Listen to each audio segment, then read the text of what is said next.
Madhurya Kadambini2, see other translation, A Cloud Bank of Nectar, by Shrila Visvanath Cakravarti Thakura Chapter 1, the first shower. The mercy of Sri Krishna Caitanya Mahaprabhu, who is exquisite sweetness personified, is a surging bank of clouds that brings life to the grains of devotional service newly planted in the field of the heart, and, by its auspicious approach, extinguishes the intense summer heat of lust, bestowing rapture to the universal river of living beings. From far off, may those clouds of the Lord's mercy give satisfaction and pleasure to this worthless soul, a dried up tree in the desert. Though there are others who in the past have taken up the path of devotional service to the Lord, I pay my continual obeisances to Srila Rupa Goswami, who is dear most to the Lord. By his mercy, humanity has received the intelligence to see all rasas, relationships with the Lord, revealed by bhakti, devotion to the Lord.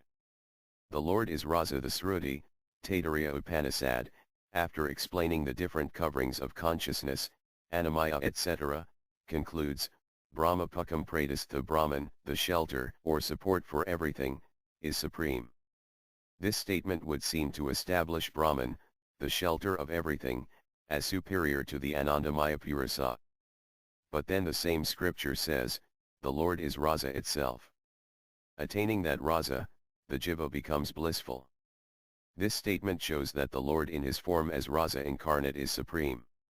In the same vein, the Srimad Bhagavatam, the cream of Vedanta and emperor amongst all types of evidence, describes the Lord as the embodiment of Rasa or pleasure. For the wrestlers, Krishna appeared as a thunderbolt, for ordinary people he appeared as the best of men, and for the women as the most attractive Cupid. In the Bhagavad Gita the Lord himself asserts his identity, I am the basis of Brahman. Therefore the absolute truth, that blissful, transcendental supreme person, is none other than Sri Krishna, the son of the king of Braja, who has an unlimited body featuring all auspicious, transcendental names, forms, qualities, and pastimes. This blissful Lord descends to human perception of the ear, eye, mind, and intellect, not by any material cause, but simply by his own independent will, just as, by his own will, he appeared in the material world as Krishna in the Yadu dynasty and Rama in the Raghu dynasty. Bhakti is independent similarly, just as the Lord is not dependent on any material cause for his appearance, so his non-different energy, devotional service, bhakti, in keeping with its self-manifesting nature, is not dependent on any material cause. Thus, in the first canto of Srimad Bhagavatam it is said, the supreme occupation, dharma, for all humanity is that by which men can attain to loving devotional service unto the transcendent Lord. Such devotional service must be unmotivated and uninterrupted to completely satisfy the soul. The word ahatuki, causeless, in this statement indicates that devotional service makes its appearance without material cause, hetu. Similarly, in such statements as Yadarkaya Mat Kathada, Mad Bhaktim Yadreshaya, and Yadarkaya Vapasida, the word Yadreshaya must be understood to mean by his own independent sweet will, because the dictionary meaning of Yadreka is complete independence. Some people take the word to mean by luck or chance, but that meaning is not suitable here, for then one would be forced to inquire as to the origin of that good luck. Is it perhaps caused by material pious activities, subha-karma, or something else? If one assumes that this good luck is generated from pious activities, then bhakti is likewise ultimately generated from subha-karma, i.e. bhakti is dependent upon material good works. But this is in contradiction with the scripturally attested independent, self-manifesting nature of bhakti. If one argues that this luck is not due to any pious activity, being indescribable by words and unknowable to the intellect, then it would be insubstantial and could not be accepted as a cause. If one proposes that the cause of bhakti is the Lord's mercy, one must then find a reason for the mercy. Thus this statement, giving rise to further need for explanation, is inconclusive in itself.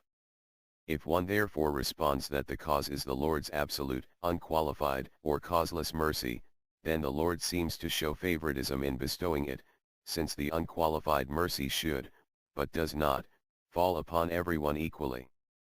The Lord is indeed partial to his devotee, but the partiality that the Lord shows in protecting his devotees from the persecution of evil elements does not bring fault to the Lord's character, but rather becomes an ornament which enhances his character. This overruling nature of the Lord's affectionate obligation to his devotees, which, like a powerful king, subjugates all contradictory factors, will be discussed in the 8th chapter. The mercy of the Lord and his devotee. In proposing the unqualified mercy of the devotee as the cause of devotion, one may also see fault in the devotee's partiality in distributing mercy. If one considers the nature of the Madhyama Bhakta, one finds that he does exhibit partiality in his distribution of mercy. He exhibits prema towards the Lord, friendship to the devotees, mercy to the innocent and disregard for those hostile to bhakti. Here we see how the Lord becomes subservient to his devotee, bestowing his mercy in accordance with the devotee's mercy. But there is no irregularity in this arrangement, because the reason that mercy appeared in the devotee is because bhakti is in his heart. Without having bhakti there is no possibility of the devotee manifesting mercy to others. Thus, in this case, the self-manifesting, independent nature of bhakti is again resolved. Therefore, in the statement Yakanapi atibhagina jata srato svisavan, the person who has attained faith in the service of the Lord by extreme good fortune, the words atibhagyena, extreme good fortune, should be understood to mean the attainment of the mercy of the devotee, which surpasses, adikrama, the results of material pious activities, subhakarma. But one should not conclude that since the devotee is dependent on the will of Lord, the devotee cannot initiate the bestowal of mercy. For the Lord willingly becomes subservient to his devotee, and gives preeminence to the devotee's position by granting him the power to bestow the Lord's mercy, Svakripa-sakti. Though as Paramatma he simply oversees the affairs of the jiva's external senses, which are the reward of his past activities, the Lord personally shows special mercy to his devotees by giving them his own independent power to bestow mercy to others. As Krishna says in the Bhagavad Gita, only by his bestowal of mercy can one attain his eternal spiritual realm. This mercy is manifested in the Lord's bestowal of his own Kripasakti to his devotee, who then gives it to the fallen souls, as previously explained.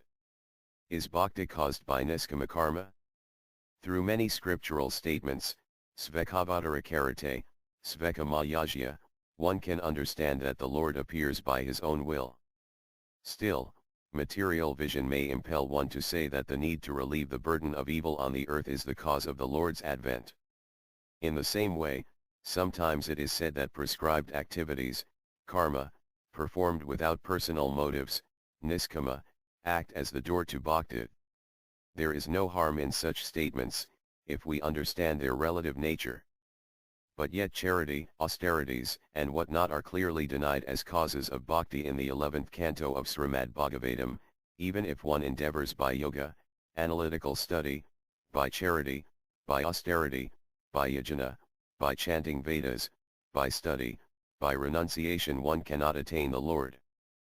But it is also stated that charity, austerity etc. are the cause of bhakti. Devotion to Krishna is accomplished by such things as charity, austerities, homa, japa, study, sense control, and other pious activities. However, this statement refers to bhakti in the mode of material goodness. This kind of bhakti is actually part of the system of jnana, rather than the transcendental, fully spiritual bhakti in the category of prema. Of course, some people say that charity means giving to Vinu and the Vaisnavas, that vrata or austerity means such vratas as ekadasi, that tapas means total renunciation of personal enjoyment for the attainment of the Lord. Thus they are all angas or limbs of sadhana bhakti. To say that bhakti is attained by these angas is not incorrect, for this simply means that bhakti is caused by bhakti. Thus the causeless nature of bhakti is again resolved. In this way all points are settled. Bhakti is always distinct from karma and jnana. Moreover, by such verses as Sriyasritam Bhaktimudajya te vibho, ko vartha apto bhajatam svadharmata, purvava bhuman bhavo payogina, it is seen that the accomplishment of results on the paths of jnana, karma, and yoga etc. are completely dependent on bhakti, whereas the accomplishment of the result of the practice of bhakti, which is prema, is never dependent on karma, jnana, or yoga. Rather it is understood that the purity of bhakti is destroyed by the touch of these elements. Jnana and vairagya are not beneficial in the practice of bhakti. Derman samtyajya yasarvan mam bhajet saca satama, he who gives up all paths and simply worships me is the best amongst men. The dependency of karma, jnana, and yoga on bhakti must be accepted as fact. Moreover, bhakti is instrumental in giving the results to the practice of karma, jnana, and yoga, and it is not at all dependent on these practices for its results. It is said, what is to be accomplished by karma, tapas, jnana, and vairagya is easily attained by my devotee through devotional service. Without devotion to the Lord, good birth, knowledge of scripture, japa, tapas are like decorating a dead body, which gives delight to relatives and friends but is no use to the dead person. Thus without bhakti all these endeavors are fruitless. Jnana, yoga, and other processes are therefore dependent upon bhakti, as a body is dependent on the life air. Bhakti does not depend on purity or faith. The dependence of karma and yoga on conditions of purity in place, time, candidate, materials, and performance is well known from the Smriti scriptures. This is not true of bhakti. In chanting the name of the Lord, there are no restrictions concerning place, time, purity, and so on. Nor is bhakti even dependent upon faith. The name of Krishna, when chanted even once either with faith or without faith, can deliver any man. Furthermore, bhakti is not dependent on purity of practice, for whether the name is chanted purely or impurely it will deliver the fallen soul. The same cannot be said of karma yoga, where impurity is a great obstacle to progress. If a mantra is either intoned or pronounced incorrectly, not only will the mantra have not effect, but it may be harmful. The necessity of internal purity for practice of jnana yoga is well known. Jnana yoga is moreover dependent on karma yoga, for one may enter jnana yoga only with a heart purified of gross desires, and such purity of heart stems from the performance of karma without gross desires. Because of this dependency, if the practitioner of jnana yoga commits even a small unworthy act by accident, he is condemned as a vantasi, an eater of vomit. Besides, Kamsa, Hiranyakasipu and Ravana were famous practitioners of jnana, and they are certainly not at all worthy of praise. On the other hand, one on the path of bhakti, though afflicted by lust, has the qualification to begin the practice, and just by the practice of bhakti, lust and other impurities are destroyed. And even though impurities such as kama may sometimes appear in the devotee, the scriptures never condemn that devotee. Api set syujarakaro bhajate mam ananyabhak, vadhyamano pi mad bhakti, etc. Ajamala's position as a devotee was discerned by the Visnujatas. Only because people such as Ajamala utter the name of the Lord inadvertently, in Ajamala's case, out of affection for his son, they are universally praised as devotees, even though their chanting must be considered namabhasa, not pure. One's internal purity and the purity of place, materials, and so on are indispensable for accomplishment in karma, jnana and yoga. Indeed, deficiency in these areas obstructs progress on those paths. Bhakti, however, is the very giver of life to these paths. Therefore all these paths are dependent. But independent bhakti is never dependent for its success or failure on the availability of material provisions. Only an ignorant person will say that bhakti is but a means of attaining jnana, for factually bhakti takes a position higher than even the goal of jnana, which is moksha. The Lord easily gives liberation but not bhakti. Among even many thousands of liberated jnanis and perfected yogis, the devotee of Narayana is rare. If jnana sometimes appears to take a superior position to bhakti, it is only because bhakti is mercifully playing the role of its assistant. When the Lord as Upendra becomes subservient to Indra to give him support, he revealed not his inferior status but rather his great mercy. In this manner bhakti, being merciful, becomes a limb of jnana in the material mode of goodness, just to give support to jnana. This is the understanding of the intelligent person. The fruit of bhakti is bhakti in the form of prema.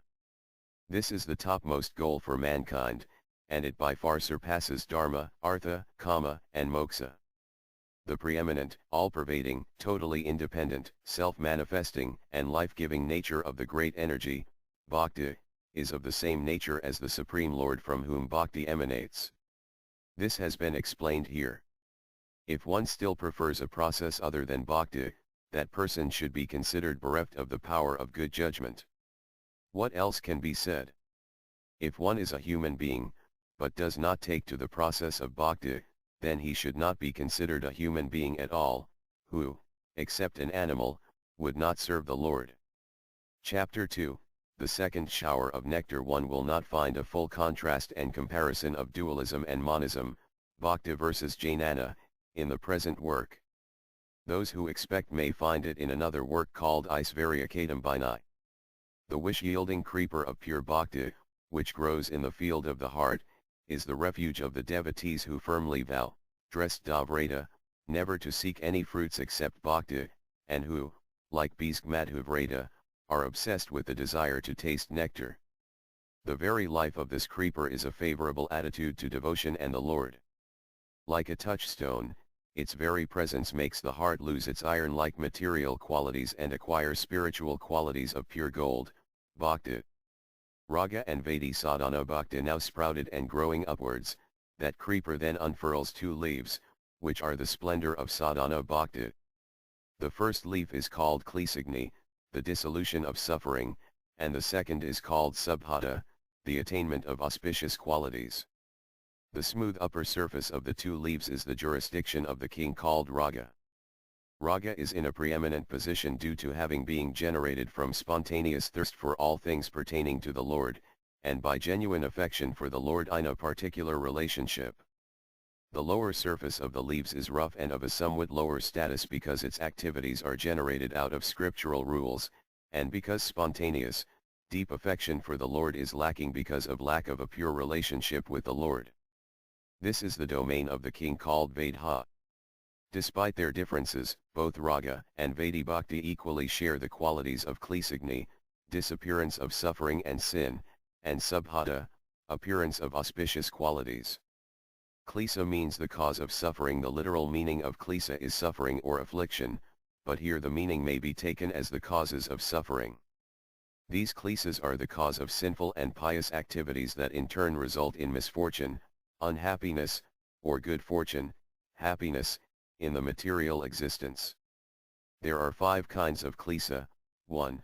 Avidya or ignorance, which means to mistake that which is impermanent to be permanent, to mistake that which is full of misery to be blissful, and to mistake what is not the self to be the self. 2. Asmita or false ego, the bodily identification of me and mine. 3. Raga or attachment to and desire for material happiness and those means that will provide it. 4. Dvesa or hatred, the aversion to unhappiness or the causes of unhappiness. 5. Abhinivisa or long-standing obsessions from past lifetimes with certain material things and the means of obtaining them, and obsessions with the body and with the fear of death. The stages in the development of sin: parabdha, fructified; aparabdha, unfructified; rudha, pre-seed; and bija, seed, are composed of these 5 klesas.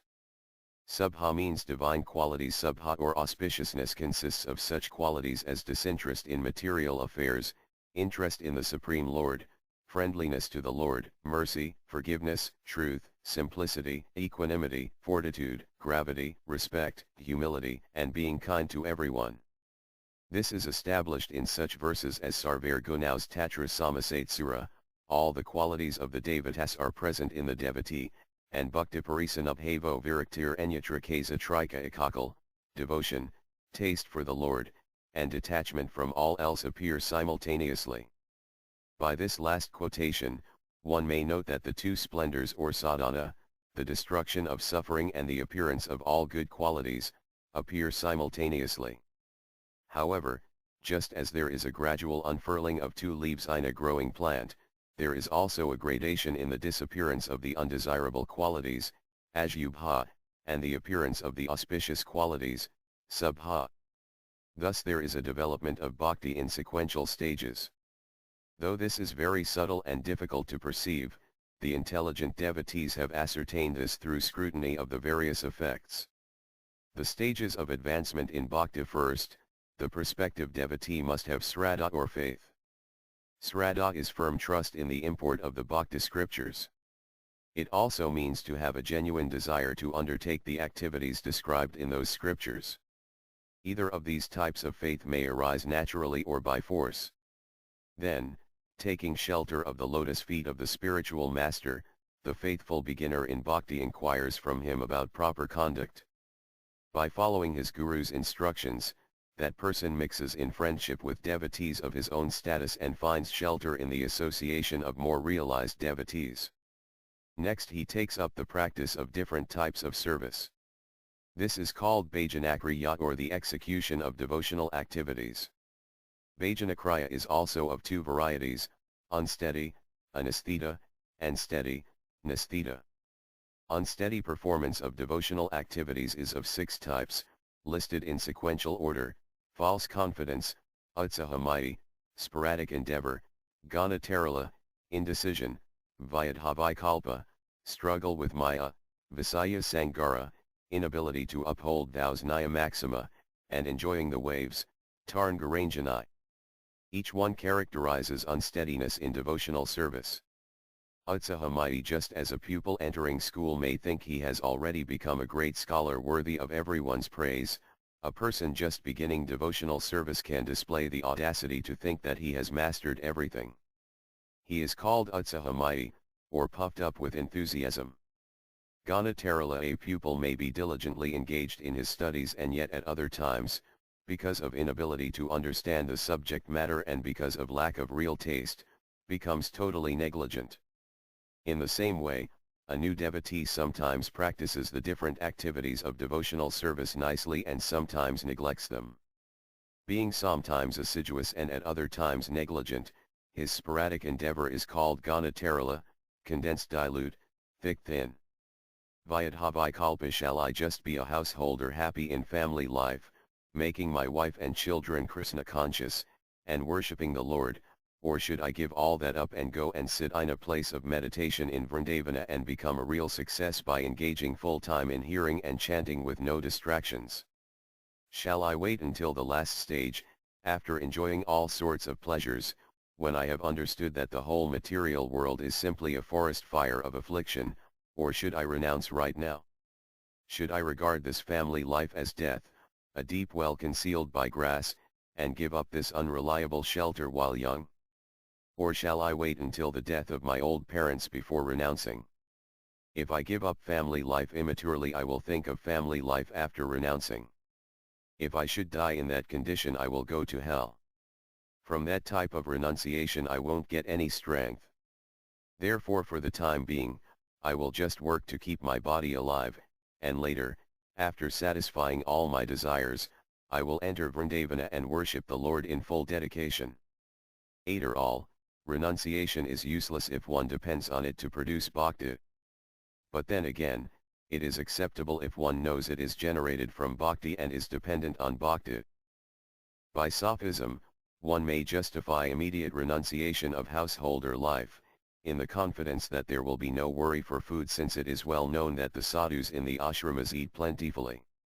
Thus the neophyte sometimes contemplates a life of renunciation.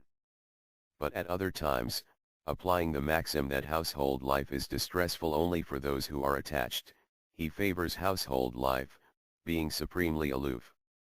Shall I engage in chanting or perhaps in hearing, or shall I engage in service? Let me rather engage in many angas of bhakti like Ambarisa Maharaja.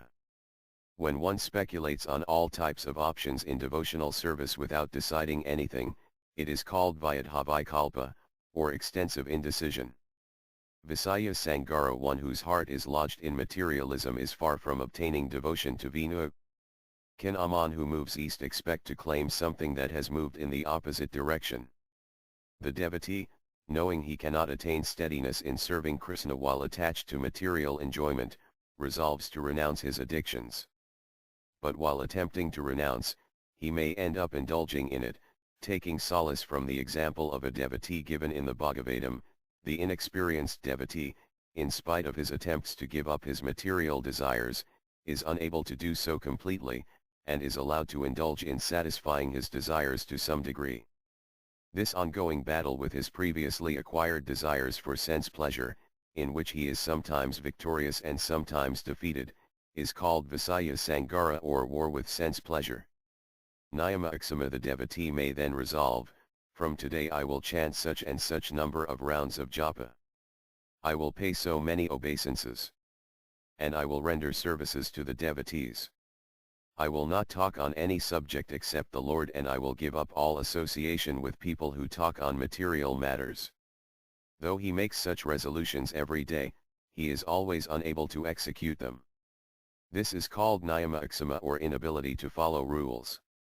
Visaya Sangara is the inability to give up material activities, whereas Niyama Aksama is the inability to improve his devotional activities. Taranga Ranjanai, it is well established that people become attracted to a person possessing bhakti, due to bhakti's auspiciousness. And as the popular saying goes, by attracting the populace, one becomes wealthy. Bhakti produces much opportunity for material gain, worship, and position. These are weeds around the creeper of bhakti. Engaging oneself in pleasure-seeking, ranga, amidst these weed-like facilities, which are but small waves, taranga, in the ocean of bhakti, is called Taranga Ranjanai, delighting in material opportunities. The third shower of nectar, anartha-nivritti, clearing the material impurities, successful performance of devotional activities, bhajana kriya, is followed by anartha-nivritti, or the clearing of bad qualities that obstruct the progress of bhakti. Anarthas may be classified into four types, according to origin: those arising from previous sinful activity, those arising from previous pious activity, those arising from offenses against devotional service, and those arising from imperfectly performed bhakti. Anarthas, or obstructions to bhakti arising from sinful activities, are the five types of klesa previously mentioned: ignorance, false ego, attachment, hatred, and addiction to evil. Anarthas arising from pious activities are the addictions to the results of pious action, sattva guna, sense enjoyment, and muddy. Some people include the anarthas arising from pious activities under the categories of the klesas mentioned above, because the presence of buddhi and muddy deprive a person of bhakti, and therefore prolong his existence of suffering in the material realm. The anarthas arising from offenses arise specifically from the name aparadhas. The seva aparadhas, offenses in deity worship such as entering the temple with shoes on or in a vehicle, are in themselves not a direct cause of anarthas, for sevaparadhas do not usually have effect on the real devotee, because, by constant service, by chanting the holy name, and by recitation of specific verses that have the power to cancel the effect of any sevaparadha, these anarthas cannot grow. However, if one is careless, thinking he can take advantage of the protection afforded by the above measures, his sevaparadha becomes nama-aparadha, an anartha that will obstruct his progress. He is guilty of the name-aparadha, of committing sin on the strength of the holy name. The word nama in the phrase name-aparadha refers not only to the holy name but to all the angas of bhakti, of which the name is the primary representative. Even, according to Dharmasastra, scriptures dealing with codes of karma, if one willfully commits sin on the strength of prayasiddha, remedial measures for commission of sin, then the effect of the sin will not be destroyed but rather increased. One may not commit offenses out of enthusiasm. On the other hand, if one takes advantage of scriptural statements that guarantee the permanent effect of even a little devotional service, simply chanting the Krishna mantra once, for instance, and, as a result, willfully omits of some of the angas of bhakti, he does not commit name-aparadha and create anarthas, for committing sin on the strength of the holy name refers to deliberate engagement in activities condemned by the scriptures while thinking that the power of devotional activities will nullify the bad effects. It does not refer to a willful omission of a secondary anga of bhakti. For, unlike the path of karma, where failure to perform a rite perfectly is condemned, on the path of bhakti there is no fear that failure to perform all the angas is offensive and will deprive one of results. For the scriptures say that if in the enthusiasm of devotional service a person intentionally closes his eyes and attempts to run, he still has no fear of stumbling, falling, or not attaining the goal. In other words, a person who takes complete shelter of devotional service suffers no loss of results nor is deprived of the goal even if, knowing all the angas of bhakti, he deliberately neglects to perform some of the secondary angas. Closing the eyes and running does not mean ignorance of scripture, sruti and samriti, the two eyes of the devotee. That contradicts the direct meaning of having eyes but does not using them. Neither does it mean that by intentional neglect of some of the angas of bhakti in eager pursuance of the goal, one may commit the 32 seva-aparadhas and be free from reaction, for the verse describes a person who has sincerely taken shelter of the process of bhakti as outlined by the Lord himself. Therefore there is no question of intentional seva-aparadha. The 32 seva-aparadhas beginning with entering the temple while wearing shoes and so on should be understood to be offensive acts and should never be intentionally committed. Thus in the scriptures a person who intentionally commits a seva-aparadha is condemned as a two-legged animal. If the nama-aparadhas, whether long-standing or recent, have been committed unconsciously but their presence is indicated by the result, i.e. lack of advancement, the only recourse is to chant the name constantly. By that, steadiness in bhakti will be attained and offenses will be neutralized. If nama-aparadha is committed in full knowledge, then the following points must be taken into account. Disrespect for Vaisnavas sadhu ninda or criticism of Vaisnavas is the first offense. The word ninda means animosity or malice. If by chance this offense occurs, the person should be repentant, recognizing his own low nature in having committing the offense. In the same way that a person who has been burned by fire seeks relief in fire, he should nullify the offense by lamenting, resolving to come before the Vaisnava, fall at his feet, and satisfy him by offering his obeisances, praises and respects. If the Vaisnava is not satisfied, the person should remain ready to comply with his every wish. If the offense is so great that the Vaisnava's anger does not die, in great remorse, thinking himself most unfortunate and bound for hell because of his offense, he should give up everything else and take shelter of continuous nama sankirtana. By the great power of nama kirtana, certainly, in time, that person will be delivered from his offense. But if one, reluctant to put oneself in a humble position by offering repeated respects and service to the Vaisnava that one has offended, justifies himself by arguing that simply taking shelter of the name is sufficient for the deliverance from offense, then he is guilty of further offense. Nor should one be of the mentality to think that the offense of sadhu ninda operates only in relation to a Vaisnava who is fully and perfectly qualified with all the qualities mentioned in scripture, such as tolerance, mercy, and kindness to all living entities, kripalar akartadrahas titiksa sarvatihinam. Such a person attempts to minimize his own offense by pointing out some defect in the devotee. The scriptures say that, even a person who is of very bad character, a cheater, devoid of proper behavior, malicious, devoid of samskaras, if he takes to surrender of the Lord, must be considered a sadhu. All the more then, that a devotee who may show some occasional fault should be considered a sadhu. Also, if a great offense has been committed against a Vaisnava, but the Vaisnava does not become angry because of his exalted nature, the offender should still fall at that devotee's feet and seek ways of pleasing him in order to purify himself. Though the Vaisnava may forgive offenses, the dust of his feet does not tolerate the offense and delivers the fruits of the offense on the guilty person. Sometimes, no suitable respect can ever match the causeless or fathomless mercy of the powerful, spontaneous, most elevated of Mahabhagavatas in their distribution of mercy. For instance, even though made to carry Rahyogana's palanquin and made the object of the king's harsh words, Jada Bharat bestowed his mercy. In a similar way Satyaraja showed mercy to the atheist Daityas who had come to do him violence. In the same way Sri Nityananda showed mercy to Madhai, even though Madhai had injured his forehead. The offense of Guru Avana, or disrespect to Guru, the third aparadha, may be considered in the same way as the first aparadha. Misunderstanding the position of Vinu, Siva, and demigod, second aparadha. Conscious beings are of two types, independent and dependent. The independent being is the all-pervading Lord, Isvara, and the dependent beings are the particles of consciousness, jivas, energies of the Lord, who pervade individual bodies.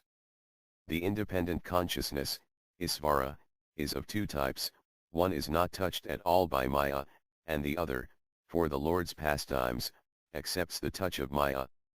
The first type of Isvara is called by such names as Narayana, it is Hari who is directly the non-material Lord transcendental to material nature. The second type of Isvara is called by such names as Siva, Siva accepts the three gunas and is covered by them. Though Siva is covered by the gunas, one should not think that he is in the category of Jiva.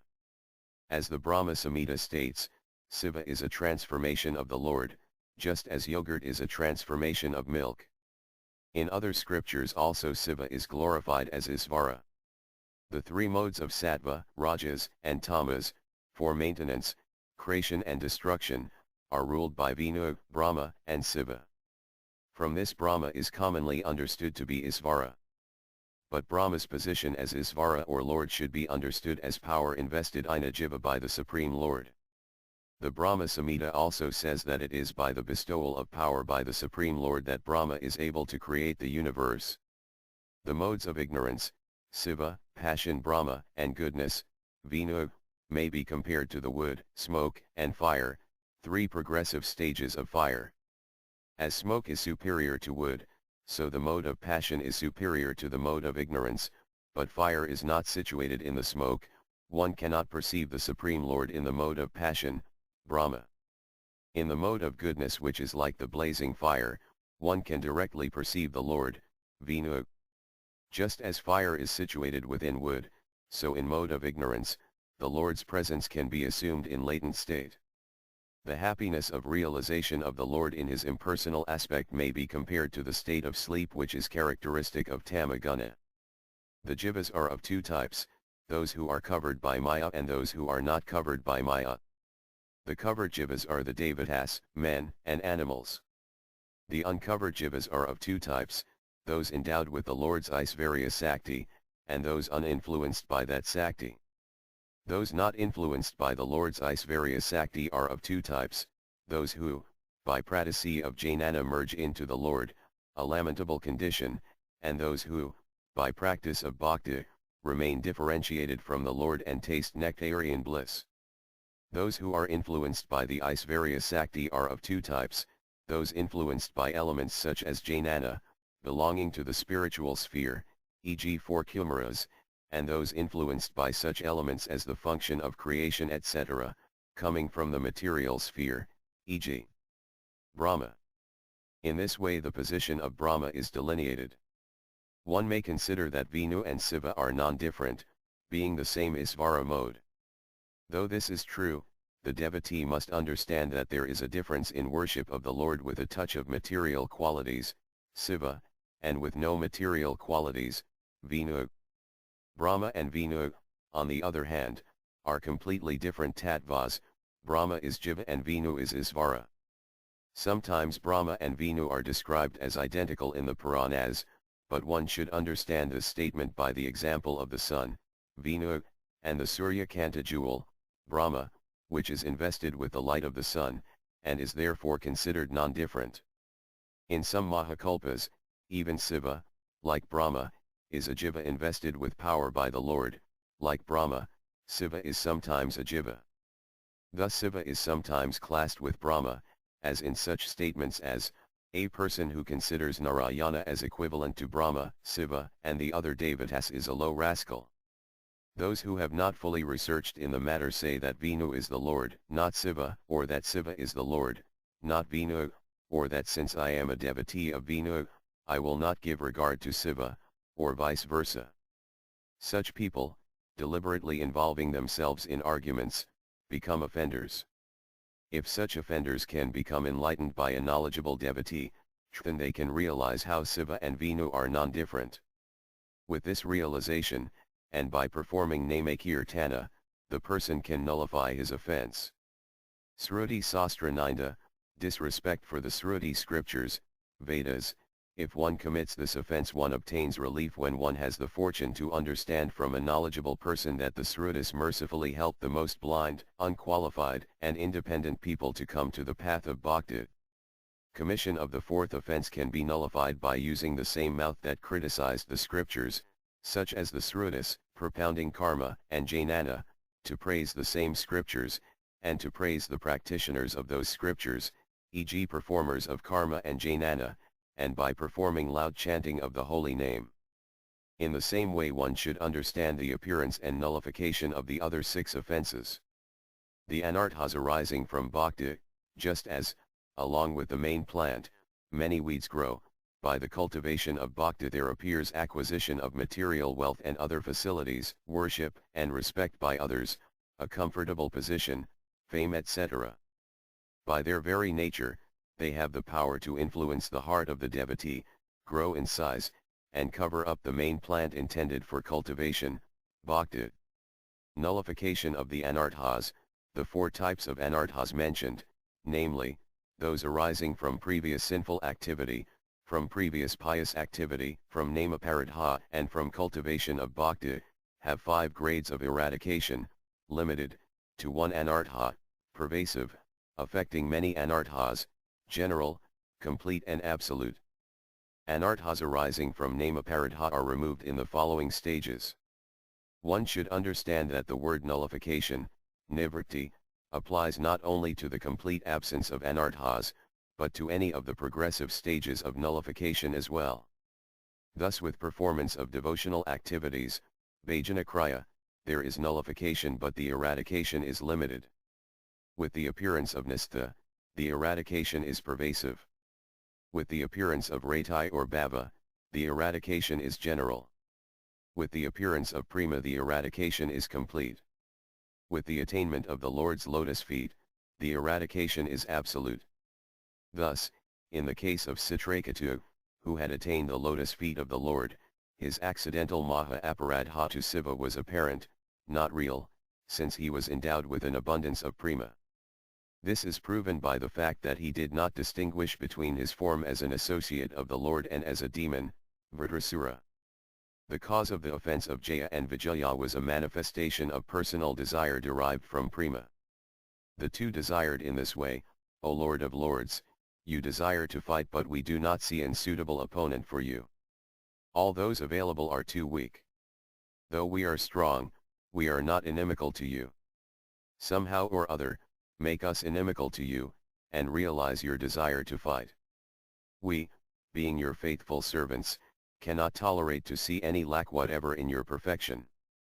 Diminish your quality of affection for your devotees, and fulfill our prey. Such occasional mental discrepancies can be overcome by the mind itself. The eradication of the anarthas arising from previous sin is as follows. With the performance of bhajana kriya, the eradication is general, with the appearance of nistha the eradication is complete, and with the appearance of asakti it is absolute.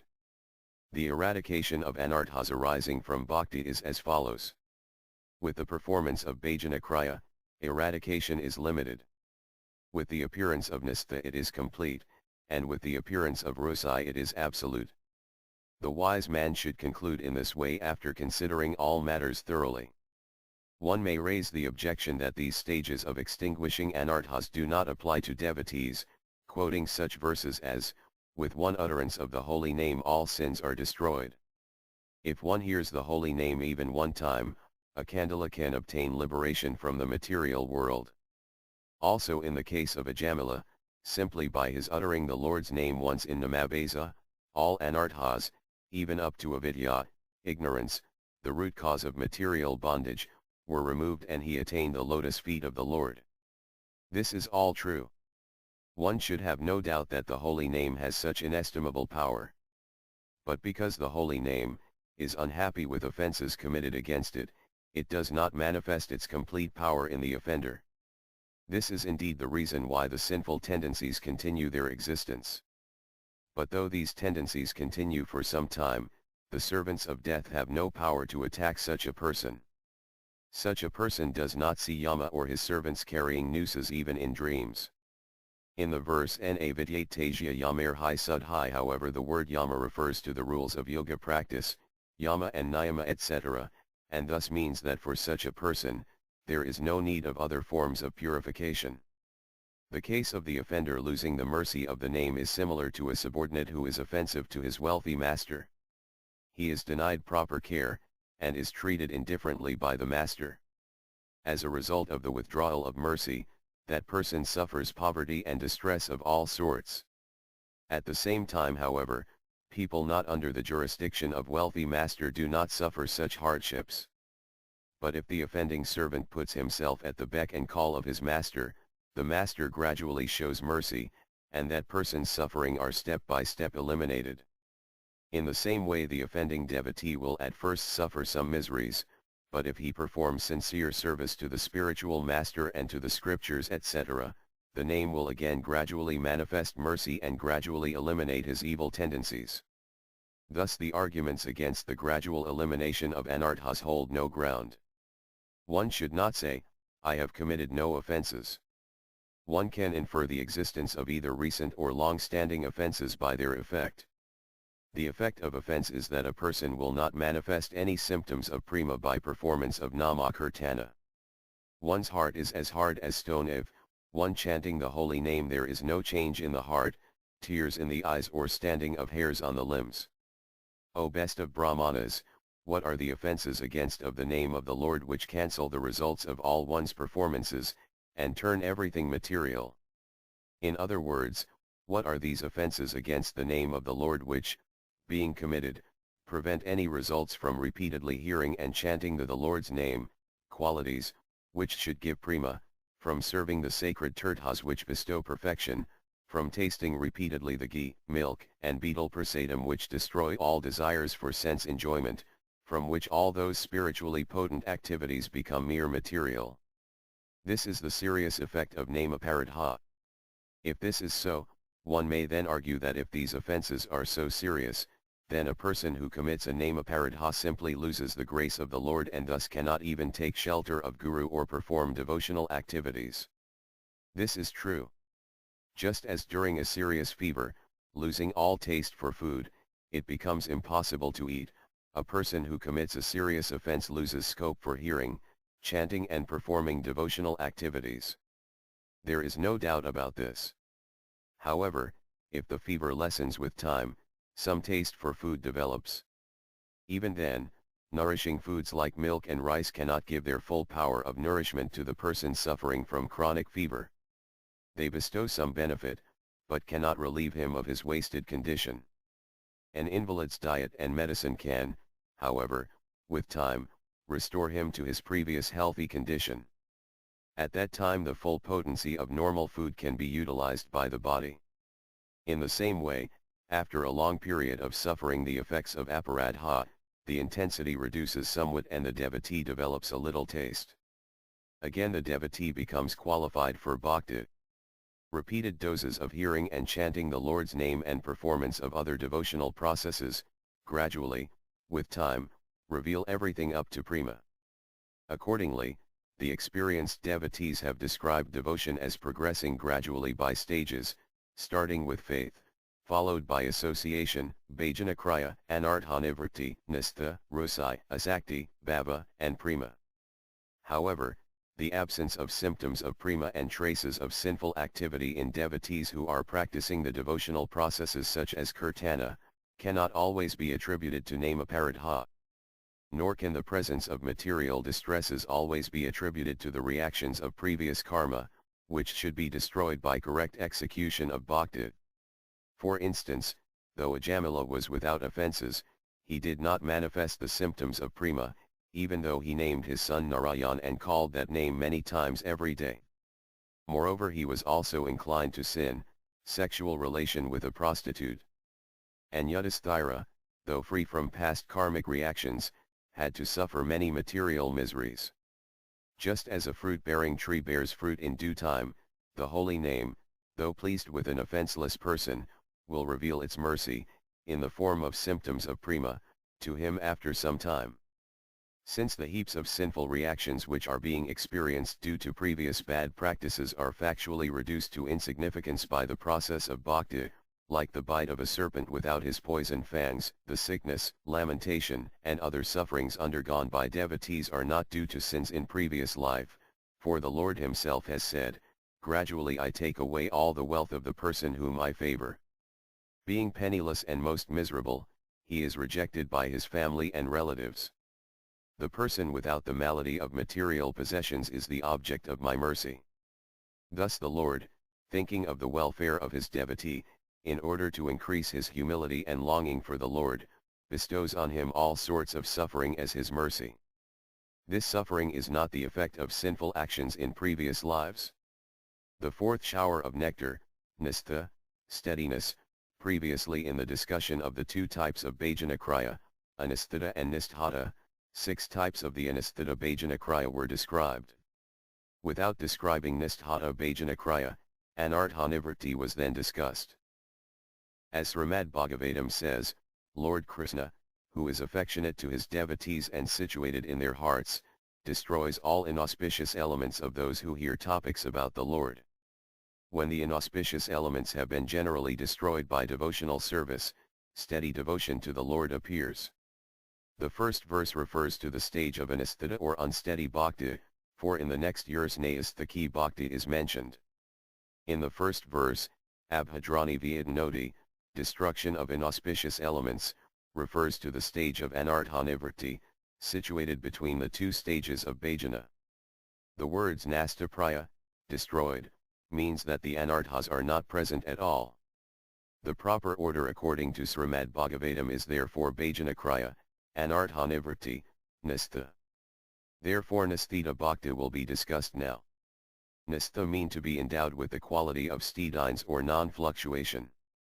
Though a person tries for steadiness every day while anarthas are still present, he will not attain steadiness. This is due to the persistent obstacles of laya, mental inactivity or sleep, viksipa, projection, apratipati, spiritual indifference, kaseya, sinful habits, and rasasvad, taste for material enjoyment. After the stage of anithanaviti, when all of these obstacles are almost completely destroyed, one achieves nisthita bhakti. The symptoms of steadiness are thus the absence of the above-mentioned bad habits. Laya refers to the tendency to sleep during kirtana, sravana, and smarana, in order of increasing tendency. Viksipa refers to projecting mundane conceptions while hearing, reciting or remembering the topics of the Lord. Aprapati refers to the state of indifference, being unable to perform kirtana etc. in spite of the absence of laya or viksipa. Kaseya means the tendency to indulge in anger, greed, pride, and other unworthy habits. Rasasvad refers to inability to absorb the mind in kirtana when there arises the opportunity for material sense pleasure. Nistha appears in the absence of these faults. At that time one is completely free from the influence of tama and rajaguna. The heart, being situated in sattva and untouched by these impurities, experiences happiness. Here the word ca indicates an aggregate and thus rajas and tamas are indicated in plural form rather than dual form. Since all of the impurities are completely removed, atir anavidam, only at the stage of bhava, this means that their slight presence does not act as an obstacle during this stage. Nisthita bhakti means steadiness of two types, concerning bhakti directly and concerning elements favorable to bhakti. Steadiness in bhakti itself has 3 basic divisions, bodily, vocal and mental. According to some authorities, first one attains steadiness in bodily services, then in vocal activities, kirtana etc., and finally in mental activities, remembering, meditation. Others however disagree with this progression, saying that because of the differences of strength, endurance, or potency of the body, voice, and mind in different devotees, a particular devotee, depending on the extraordinary capacity of either his body, voice, or mind, whichever is stronger, may progress more rapidly in that one particular capacity. Steadiness in elements favorable to bhakti refers to steadiness in such qualities as humility and giving respect to others, friendliness, and mercy. However, sometimes steadiness in such qualities may be seen in devotees who have the ability to control the senses, but who have not developed steadiness in bhakti, and sometimes steadiness in humility etc. is not seen in those who have attained steadiness in bhakti. However, steadiness in bhakti itself gives one the proper intelligence to perceive the presence of steadiness in the qualities in the person who has steadiness in bhakti itself, and to perceive the absence of steadiness in the qualities in a person who does not have steadiness in bhakti. Inexperienced perception cannot substantiate the truth. This is confirmed by the verse quoted above, which states that with the appearance of Nayasthaki Bhakti the devotee attains a position in which the qualities born of Raja and Tamaguna, such as lust, greed etc. are absent and sattva qualities are present. In summary, one should understand that the laxity or intensity of effort in the matters of devotional activities such as hearing and chanting, when they become a fixed practice, manifest, correspondingly, two types of bhakti, unsteady and steady. The fifth shower of nectar, rusai, taste, when the golden coin of bhakti, devotion, shining effulgently by the fire of steady practice and propelled by its own energy, becomes fixed in the devotee's heart, rusai or taste for devotional activities appears. When a person develops a taste for the activities of bhakti such as hearing and chanting, which is vastly greater than attraction to anything else, that is called rusai. Unlike the previous stages, at the state of rusai constant performance of hearing and chanting does not result in even the least fatigue. Rusai quickly produces a great attachment to the activities of bhakti. This is similar to a brahmana boy who, after diligently studying the scriptures daily, and in time grasping the meaning, finds no difficulties at all in applying himself to study, and moreover, develops a pleasure in the task. Because of a defect in the liver the ability to taste becomes affected, and sugar becomes distasteful. Sugar however is also the medicine to cure the defect. Understanding this, an afflicted person will take sugar daily, though it may be distasteful, and eventually he will develop a real taste for it, as it cures his sickness. In this way, the jiva's heart which is contaminated by ignorance and the other kleshas, becomes cured by the medicine of hearing, chanting and the other devotional processes, which in the beginning may not be so tasteful, and eventually develops a taste for the activities. Rusai is of two types, that which depends on excellence of elements, and that which does not. Excellence of elements refers to an excellence relating to such things as the Lord's name, qualities, form. For instance, a person may only experience pleasure from kirtana if it is pleasing to the ear and artistical sung, or may only relish topics of the Lord if they are delivered skillfully with literary ornaments and qualities, or may only enjoy deity worship if all the implements, place, and materials are of high standard. This is just like a person with a weak appetite who, when notified of a meal, will ask what types of preparations there are and of what quality. The first type of rusai is in which a slight trace of impurity remains. Therefore, if a person depends on the excellency of the material elements of kirtana to experience a spiritual taste, one should understand that this is evidence of impurity in his heart.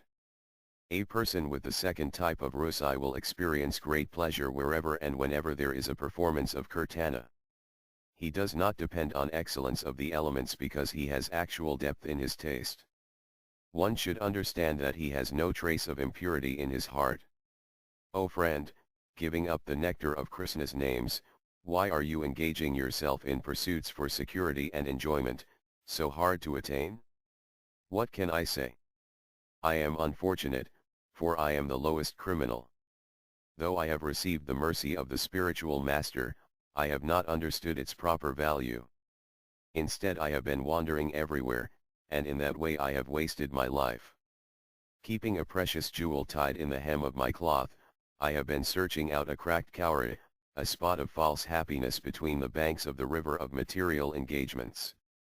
Not practicing any anga of bhakti, I have simply manifested lack of energy. So deceitful I am, such is my sense of taste, that I lick up acrid tasting profane gossip like nectar and remain apathetic to hear the names, qualities, and pastimes of the Lord. How unfortunate I am! When I start to hear about the Lord, I comfortably fall asleep, and at any opportunity for vulgar discussion, I prick up my ears and become wide awake. In this way I have contaminated the assembly of devotees and everything else. Old and bent as I am, what sinful act have I not performed, simply for the satisfaction of my insatiable belly? I do not know what type of hell I will have to suffer for all my activities. In this way the devotee will despair over his previous state of consciousness with a taste of disgust.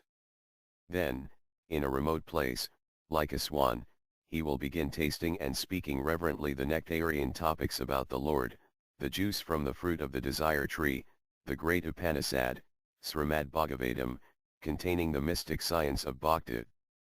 He will converse constantly with devotees, to the exclusion of all topics other than Krishna, like a curious spectator, first standing, then sitting, finally entering in with full attention.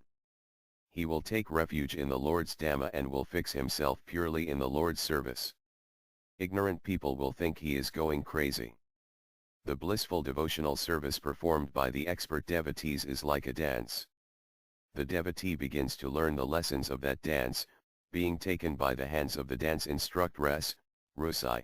He learns all, experiencing an extraordinary, unprecedented, unimaginable golden bliss which cannot be described.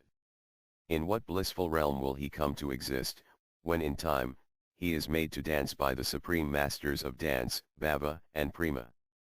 The sixth shower of nectar, Asakti. After this, when Rusai, taste, which has bhajana, hearing, chanting and other devotional activities, as its object of relish, reaches extreme depth, and makes Krishna the object of relish, that is called Asakti or attachment.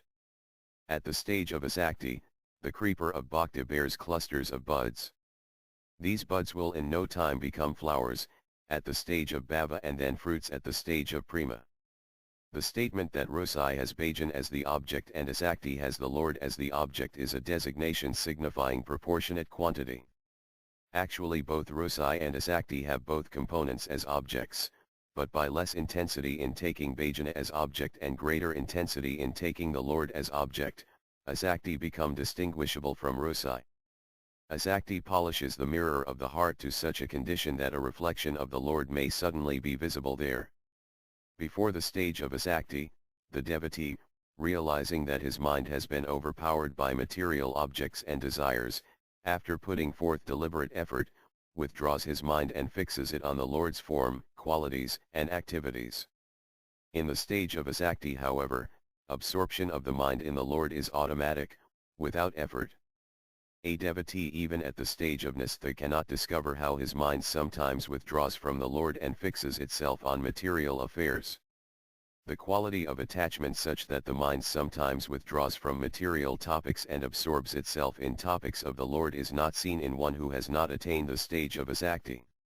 This is however characteristic of the devotee who has attained the stage of Asakti. Early in the morning, seeing another devotee, he will begin talking, "Where are you coming from? You have a salagram sila in a nice case hanging from your neck. Your tongue is quivering every moment from tasting the nectar of Krishna's name as you chant softly. Seeing you like this I feel overwhelming joy.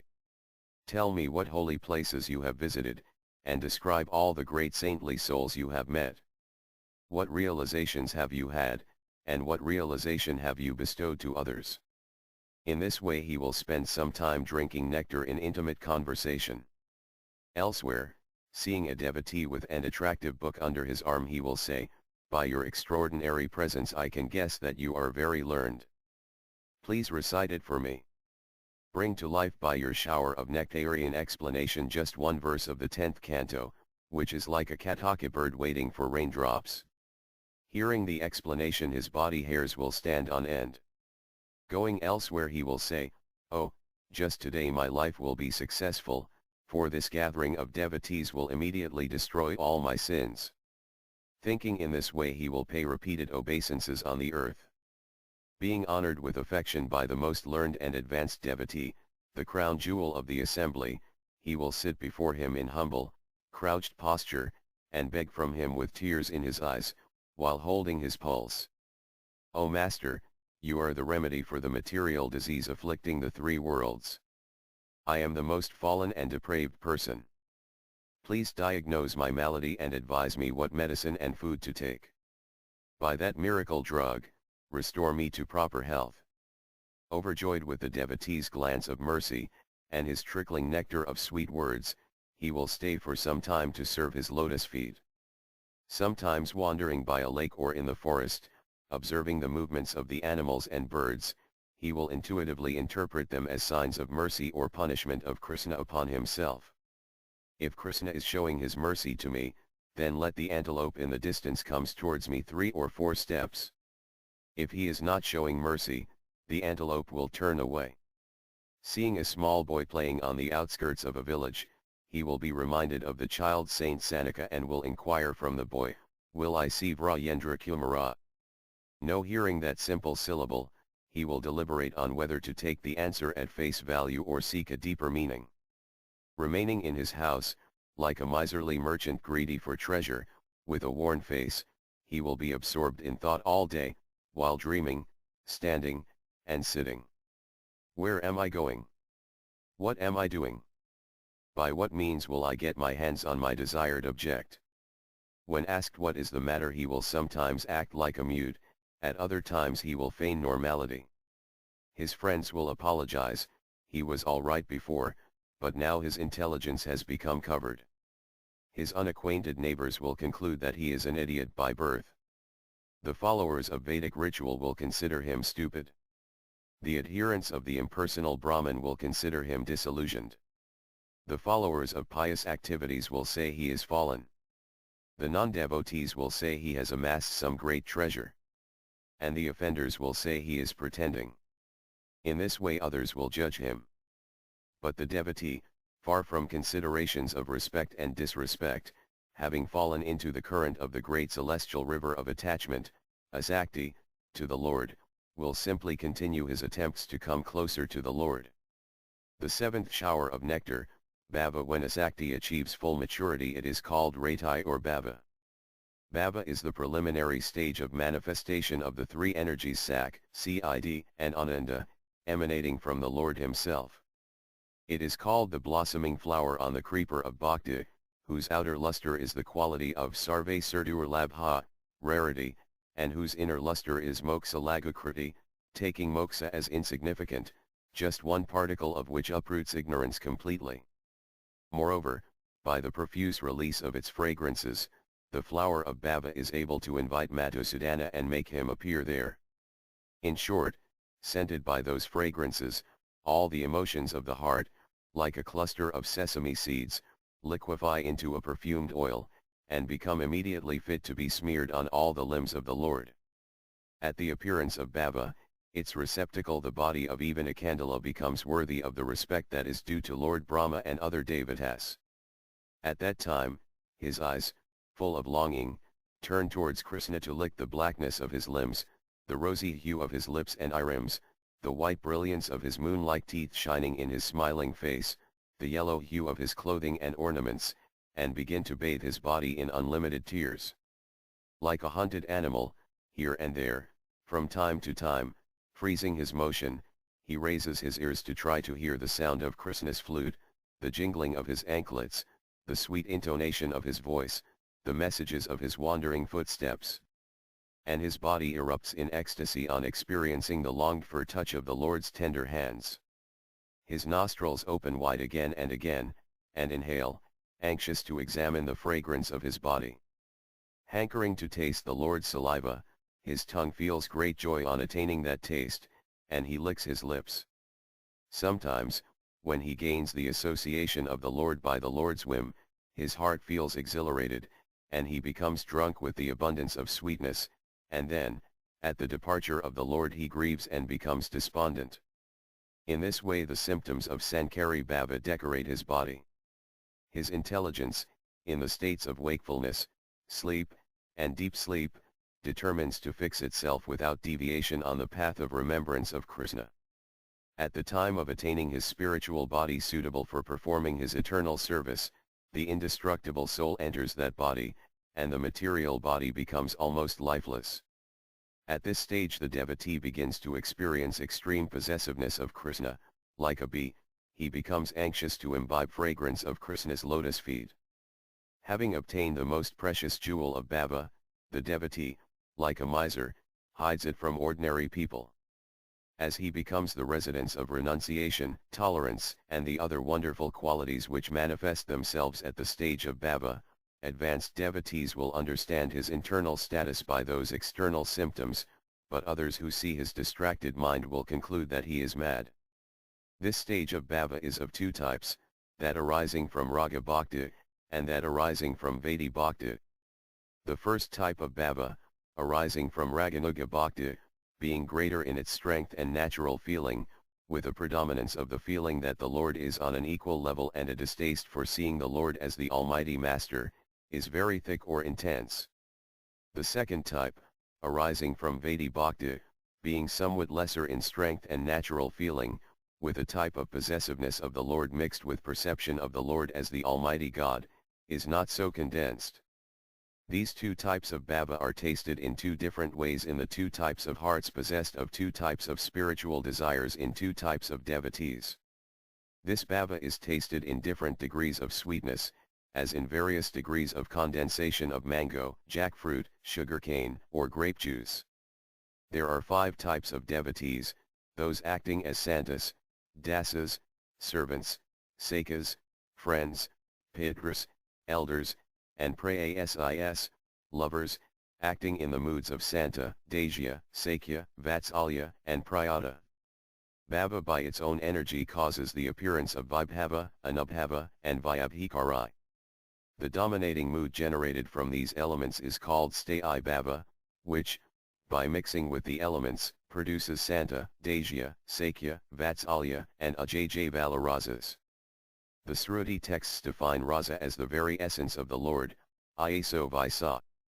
Just as water is present in all the streams, rivers, and ponds but is water personified in the ocean, so this rasa, though it is present in all the avatars of the Lord and touches perfection in each of them, attains its absolute climax in Krishna, the son of the king of Vraja. Rasa, Krishna himself, which appears at the first stage of maturity, bhava, and becomes fully substantiated in the stage of prema, is directly experienced by such a qualified devotee.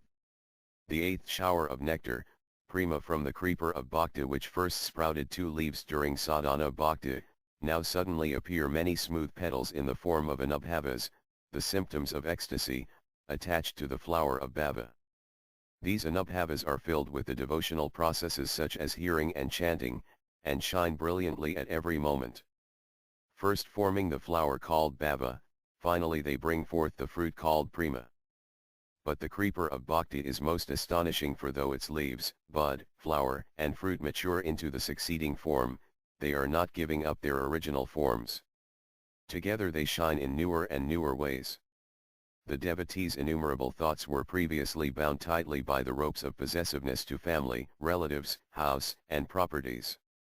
However, when prema appears, it easily frees one's mental functions from all those attachments, by its inherent power completely transforming all those mental functions, material though they be, into personal, spiritually blissful elements, and similarly transforming all those ropes of material attachment into ropes of a spiritual nature.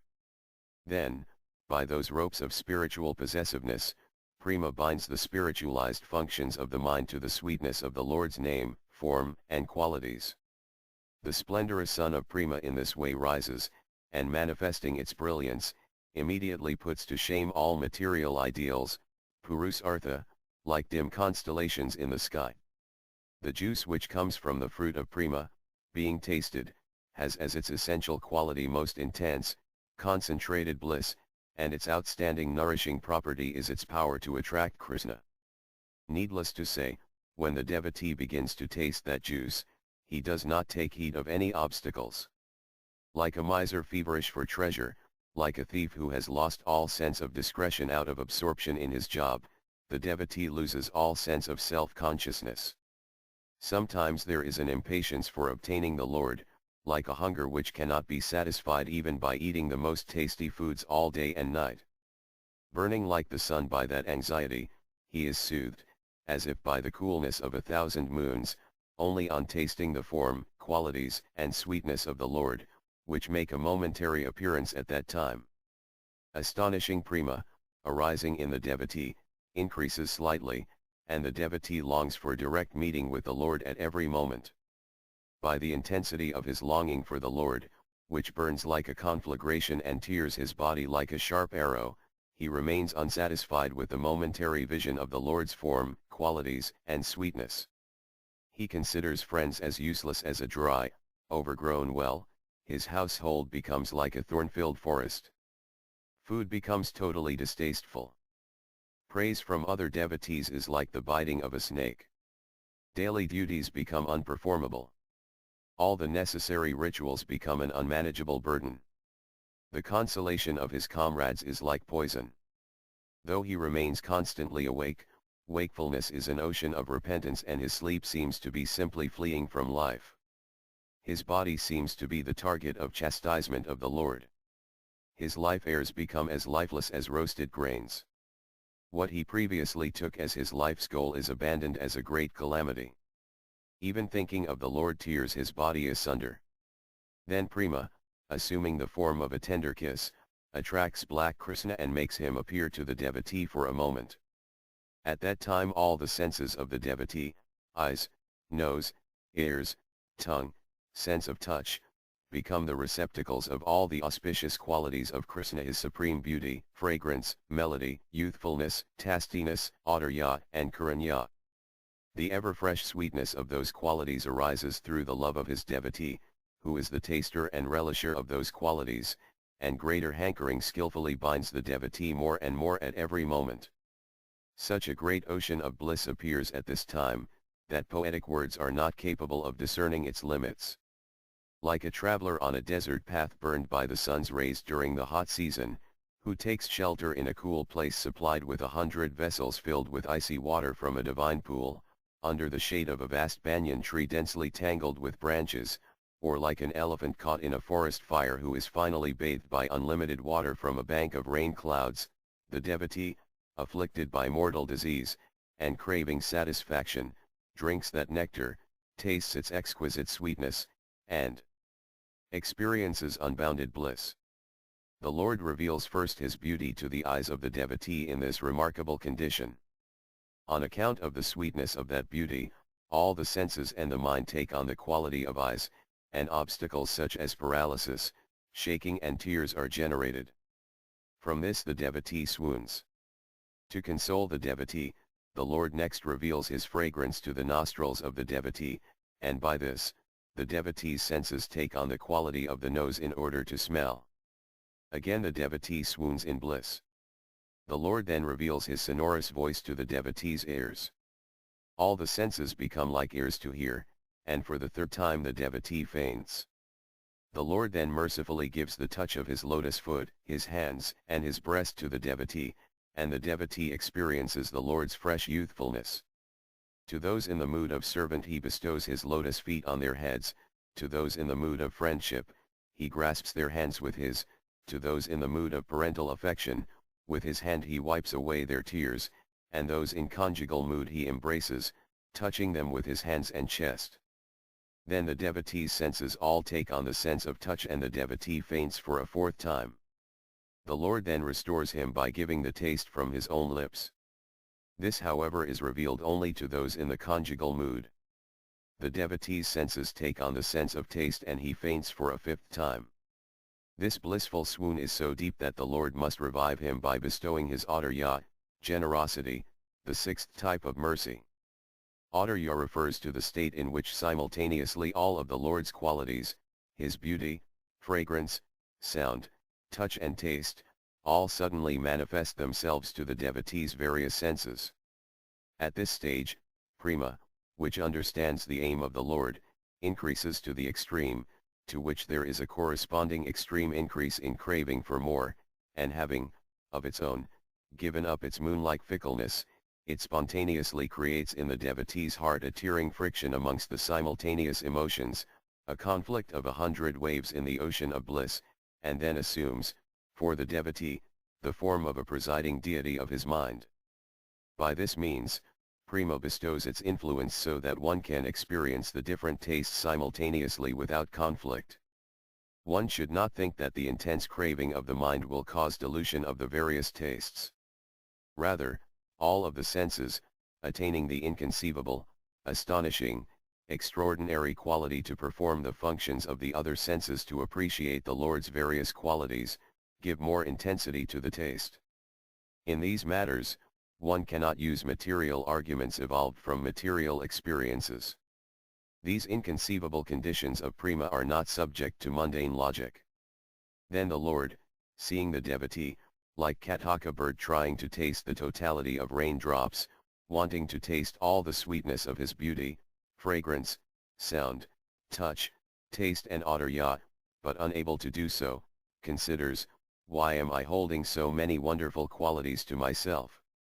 To let the devotee enjoy them completely, the Lord manifests his Kripasakti, also called Anugraha, the central pole of all energies, the supreme controlling energy, which is described in the scriptures as a queen in the middle of a lotus whose 8 petals are the 8 Svaripa Saktis, Vimala, Utkarsini, Jnana, Kriya, Yoga, Pravi, Satya, and Isana, and which is called by several names, such as Vatsalya, affection, in relation to his devotees in the mood of servant, dasa etc., and Karanya, compassion, in relation to the devotees in conjugal mood, and which makes visible to the devotee the lotus eyes and the body of the Lord.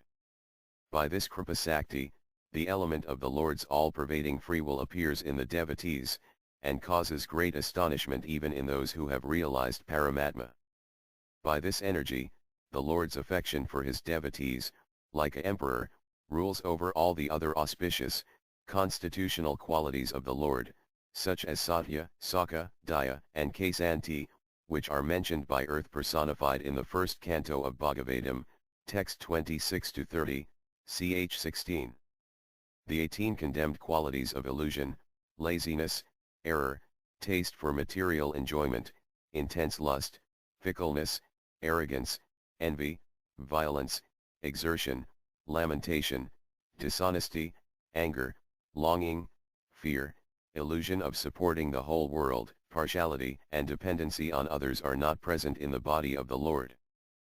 But in compliance to the Kripasakti, however, even these qualities become present sometimes in the various avataras such as Rama and Krishna and become realized by the devotees as excellent qualities.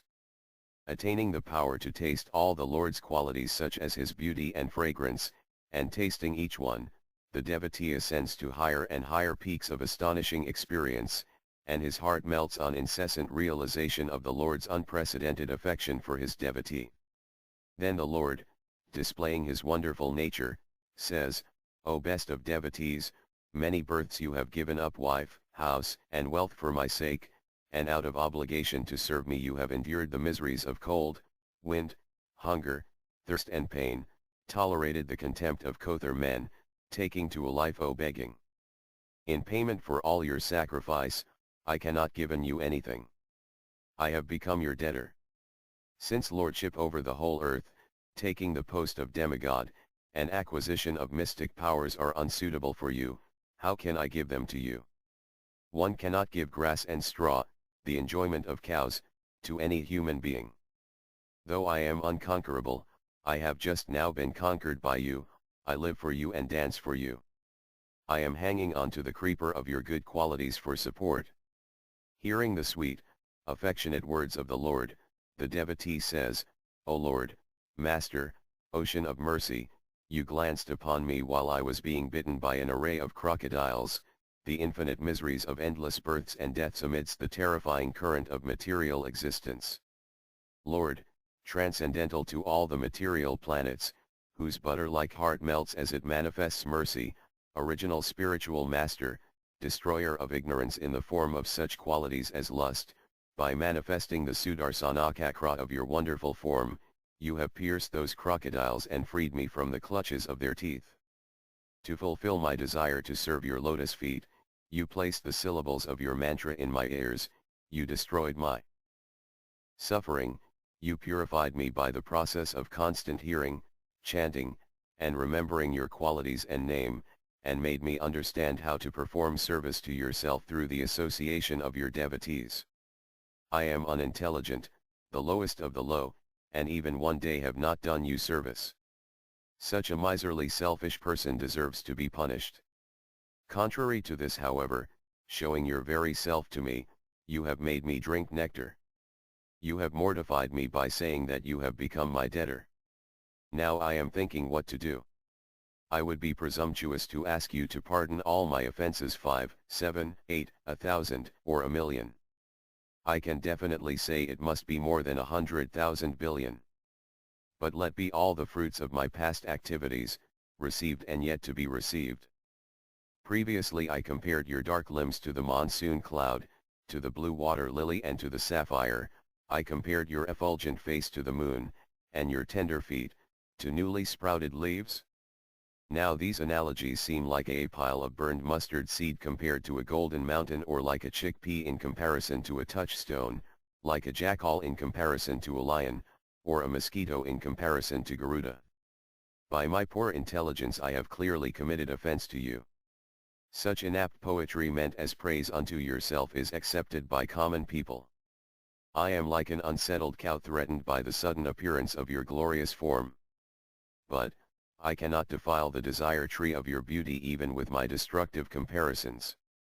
In this way the devotee profusely praises the Lord, and the Lord reveals to the devotee endowed with all qualities of love, as much as possible everything desired, in relation to the Lord's pastimes, filled with quality of rasa, Sri Vrindavana, the desire tree, the Mahayoga Pitha, the most dear daughter of Vrisabhanu, her associates such as Lalita and other servants, his own friends such as Subala and Polyamanas such as Nayasiki, the Yamuna river, Govardhana, forests such as Bandira, Nandisvara, Giri, all the mothers, fathers, brothers, friends, and servants there, and the houses. The Lord submerges the devotee in the enchanting tidal wave of various types of bliss, and then disappears with his entourage. Recovering consciousness after some moments, the devotee, anxious to see the Lord again, opens his eyes, and not seeing the Lord, he begins crying, "Was I merely dreaming? No, no, I was not dreaming, because I have neither drowsiness, nor any contamination in my eyes from sleep. Was it some hallucination or witchcraft? No, for witchcraft could never give such bliss. Or was it from some defect in the mind? No, because all the symptoms of unsteady mind such as laya and viksipa are totally absent. Was it the fulfillment of some material desire? No, no material fancy could ever approach what I have seen. Was it a momentary meeting with the Lord? No, because it is completely different from all previous visions of the Lord that I remember. In this way the devotee remains in uncertainty. Lying upon the dusty earth, he prays constantly for the same experience, but not obtaining it, he laments, rolls on the ground, weeps, wounds his own body, faints, recovers, stands, sits, runs about, and wails like a madman. Sometimes he remains silent like a sage, and sometimes, like a social misfit, he fails to perform his daily obligatory duties. Like a person possessed of spirits, or affected by evil planets, he talks incoherently. Unto a devotee friend who comes asking privately what is the matter, he explains what he has experienced. When the friend explains that it was, by good fortune, a direct meeting with the Lord, satisfied, he recovers himself and becomes happy. But then again he laments, "How can I attain that experience again? Was it a shower of mercy from some great devotee of the Lord, or was it the result, by lucky chance, somehow, sometime, of some past honest endeavor in serving the Lord? Or perhaps it was simply the causelessness of the mercy of the Lord upon the lowest of the low, filled with despicable qualities. By some indescribable fortune I have attained the Lord, but then, because of a grave offense, I have lost him again. With muddled intelligence, I cannot ascertain the truth. Where shall I go? What shall I do? By what means? Whom to ask? I am completely vacant, without soul, without shelter, scorched by a conflagration. The whole world gazes upon me, ready to devour me. Giving up this worldly association, I will live in solitude for a while. Doing this, he laments further, lotus-faced Lord, holding streams of nectar, bedecked with fragrant garlands which scent all the forests, attracting swarm of vibrating bees, just for a moment may I serve your lordship again. Having once tasted your sweetness, I cannot aspire for anything else. He begins to roll on the ground, breathe heavily, faint, and lose his mind. Suddenly seeing the Lord everywhere, he rejoices, embraces, laughs, dances and sings, and when the Lord disappears again, he becomes filled with remorse, and weeps. Being extraordinary in behavior, he withdraws his very life symptoms, and he loses awareness of whether he still has a body or not. Then, not aware that his material body has passed to the elements, he understands only that his desired Lord, the ocean of mercy, has manifested himself, engaged him in service and is leading him to his own home.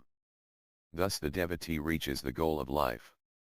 Ados radha tata sadhu sango dha bhajana kriya tato narthanivritta ca tatonis tharusis tata athasactus tato bhavas tata primabhi udankadi. First appears faith, then association with devotees, devotional activities, clearing of obstacles, steadiness, taste, attachment, bhava, and finally prema. The stages of devotion mentioned in this verse have been described as they are. Sneha, Manapranaya, Raga, Anuraga, and Mahabhava, successively specialized tastes, are fruits growing on progressively higher branches of the creeper of bhakti. Because the body of the devotee cannot tolerate the friction of extremes of all those tastes, they are not manifested in his body, and thus these tastes have not been described here. Rusai, Asakti, Bhava, and Prema, which can be experienced, have been described, but aiming at real comprehension of these states, the scriptural evidences were not supplied, since introduction of those proofs would produce a harshness in Rusai. O great sage, as soon as I got a taste of the personality of Godhead, my attention to hear of the Lord was unflinching, and as my taste developed, I could realize that it was only in my ignorance that I had accepted gross and subtle coverings, for both the Lord and I are transcendental. SB 1.5. 27 Asakti, the stage in which the consciousness of the living entity is attracted by the three modes of material nature, is called conditional life. But when that same consciousness is attached to the Supreme Personality of Godhead, one is situated in the consciousness of liberation. SB 3.25. 15 Bhava, O Vyasadeva, in that association and by the mercy of those great Vedantists, I could hear them describe the attractive activities of Lord Krishna, and thus listening attentively, my taste for hearing of the personality of Godhead increased at every step. SB 1.5. 26 Prema, O Vyasadeva, at that time, being exceedingly overpowered by feelings of happiness, every part of my body became separately enlivened. Being absorbed in an ocean of ecstasy, I could not see both myself and the Lord. SB 1.6. 17 Symptoms of Rusai, my dear king, in the place where pure devotees live, following the rules and regulations and thus purely conscious and engaged with great eagerness in hearing and chanting the glories of the Supreme Personality of Godhead, in that place if one gets a chance to hear their constant flow of nectar, which is exactly like the waves of a river, one will forget the necessities of life, namely hunger and thirst, and become immune to all kinds of fear, lamentation, and illusion. SB 4.29. 39 to 40 Symptoms of Asakti. An intelligent person who has controlled his mind and conquered fear should give up all attachment to material objects such as wife, family, and nation, and should wander freely without embarrassment, hearing and chanting the holy names of the Lord, the bearer of the chariot wheel. The holy names of Krishna are all auspicious because they describe his transcendental birth and activities, which he performs within this world for the salvation of the conditioned souls. Thus the holy names of the Lord are sung throughout the world. SB 11.2. 39 Symptoms of Bhava, O Brahmanas, as iron attracted by a magnetic stone moves automatically toward the magnet, my consciousness, having been changed by his will, is attracted by Lord Vishnu, who carries a disc in his hand.